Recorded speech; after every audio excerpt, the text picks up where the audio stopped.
With the entire planet lost to the zombie infection, can a brand new god save the day? This is DCeased, right here at the Comicstorian channel, where we take your favorite trade paperbacks and single issues and we break them down into digestible bites to help you understand what is happening in your favorite comic books. Today we're going to be covering DCeased, issue number 7, the finale to the DCeased series of comic books.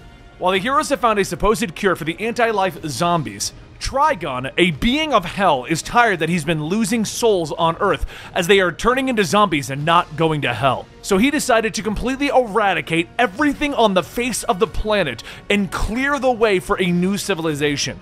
Meanwhile, Constantine has gained the powers of multiple beings of higher magic and become basically a god. Leading us to today's episode, DCeased Dead Planet, issue number 7. It all begins in Brisbane, Australia, where the main swarm of Amazo androids spread like locusts, brutally ending the unliving. Unstoppable killing machines programmed to wipe out all anti-life on Earth, each strong enough to face the entire Justice League. But this wasn't the Justice League that they were built for. These were warriors, wielders of the living lightning, the greatest trained fighters on the planet, holders of the most powerful weapons in the universe, and literal gods. A desperate last line of defense, risking everything to protect the anti-living from the artificially intelligent. They have the cure, they need to stop the androids. So as the Justice League fought the Amazos, the Phantom Stranger and Zatanna traveled to Paris to join John Constantine in a fight against Trigon, only to find that John hasn't shown up for the fight. Trigon stops for a moment from his spread of destruction and looks at the Phantom Stranger asking, "Shouldn't you be walking forever in limbo? You're not supposed to choose a side." But while that fight gets ready to take place, over in the Australian garden, the source of the Amazo army, the Super Sons, travel to take them out remotely. John looks out at the burning remains of the infected, stating that they could have saved them. They didn't have to die. Damian tells him that the people inside couldn't have known that there was a cure. Not to sound callous, but we can't stomp for the dead. Before John could react, he is struck hard across the face, and Damian calls out to his friend, but at that moment, an Amazo crashes down, barely missing him. While John holds the android in place, Damian leaps up, placing a small device on the Amazo's head, and a second later, it electrocutes it. The Australian bunker has proven impenetrable for 5 years, but its residents tried to kill Superman's best friends, so that was about to change. A few seconds later, the walls of the bunker explode and John walks in holding the Amazo's head, asking, "Where is Professor Ivo? We need to stop these things." Penguin walks up telling him, "No, that won't be happening. We've planned our personal oasis here long before the virus struck. Do you think that there isn't a measure to kill a Superman? Guards!" But as Penguin points his umbrella, the guards remain still and Penguin asks, "What are you waiting for?" The guards look down from their post, telling him they are not hurting Superman. Before Penguin could argue, he begins to choke, and all of a sudden, all of the residents inside falls to the ground. Damian asks what is going on. However, it was all according to plan. Outside, Constantine is using Ragman's cloak to absorb all of the corrupt souls, and Constantine knew exactly where to find the most corrupt ones still on Earth to power up his abilities. Superman flies out asking what he's doing, and Constantine pulls back Dr. Fate's helmet, telling him, "It's okay, the cloak only targets the truly evil. If they were taken, then they deserved it. Besides, I'm going to need them to deal with some certain doom out there. You know, take out a demon who could otherwise destroy the planet." Superman asks if there's anything he can do, but Constantine tells him, "Nah, I've seen the future and Superman didn't make it, so just worry about saving everyone else." Superman tells him that he's a good man, but Constantine shrugs, telling him, "Not really, but it's nice to hear Superman say it." As Constantine takes off, back inside, Damian sees that Ivo has already been killed prior to Constantine's arrival.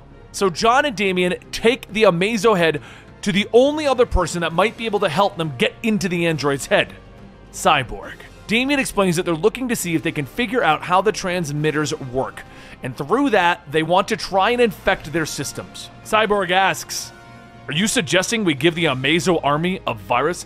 And Damian says, "That's exactly what we're suggesting." And John tells him, "And while we're working on it, me and Flash will move as fast as we can to administer the cure ahead of the Amazos." So the two suit up, with Flash stating, "I'm North and South America. That leaves you for Europe and Africa." As John flies over to Europe, there are things that his telescopic eyes couldn't ignore. Back in Paris, Trigon slams his foot down on the Phantom Stranger, telling him, "You should have stayed out of this." While Zatanna lays defeated, Constantine teleports in and helps her up, telling her that he needs her to do a couple of things. First, hold the spear. Second, I need you to tell me that I can do this, Z.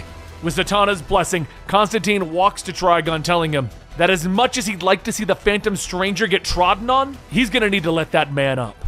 Trigon laughs. "Well, if it isn't John Constantine, oh, the eternity of torment that awaits you in hell! The never-ending nightmare that will." Constantine stops him. "Oh, will you shut up already?" And with the speed of Mercury, paired with the power of Zeus and the strength of Hercules, enhanced by all of the Lords of Order and 100 angry souls, Constantine strikes. In short, Constantine just decked a giant demon. He uses everything at his disposal.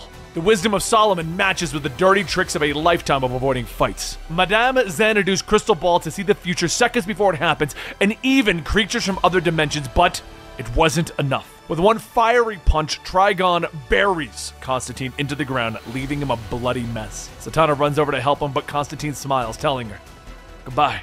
And it was at that moment that things began to look bleak. The heroes were losing, the Amazos were overwhelming with their power, and just when all was lost, Cyborg did it. He infected the Amazo systems, and all across the world, the androids began to fall out of the sky. And that's when Superman showed up. He told Trigon to stop. Trigon says that he just killed a being connected to the most powerful magics in the universe. "I will not stop." Constantine has seen the future. He knew that Superman would die if he faced Trigon, but Superman was faster than fate, stronger than the inevitable. As John charged in, Zatanna watched, and then she heard a faint laugh behind her. She looked back to see the ghost of Constantine asking how. And Constantine tells her, "Yeah, I'm a dead man. It sucks, but this is part of the plan. I wasn't being a real shite when I took Boston Brand's power. All that magic that I stole, he's still connected to it. And right now, I'm the most powerful dead man ever to be seen. Which also means I can do this." Constantine flies up and into Trigon's head. Trigon falls to his knees, telling Constantine to get out of his head. But within a few seconds, Trigon begins to shrink in size, and through Trigon, Constantine says that he's going to need that spear. Trigon asks what's he going to do, and Constantine laughs, "Just a little something." Calmly, he takes the spear, stabbing it into Trigon and his very soul.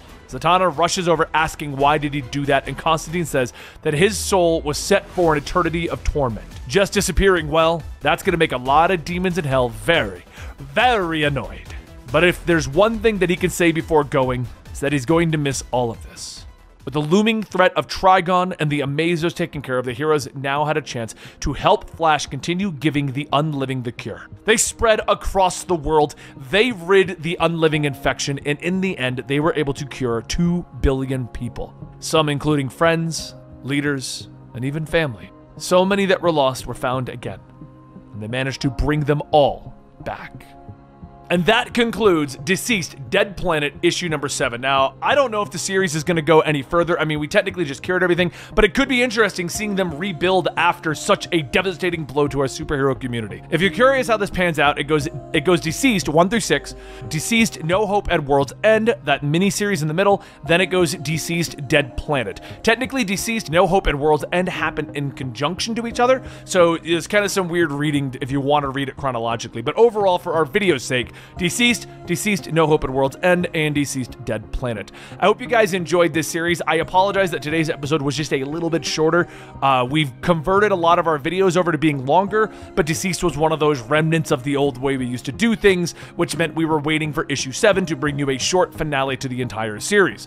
This won't be happening too much more in the future, but thank you guys for putting up with it for this series, and thank you so much for joining us.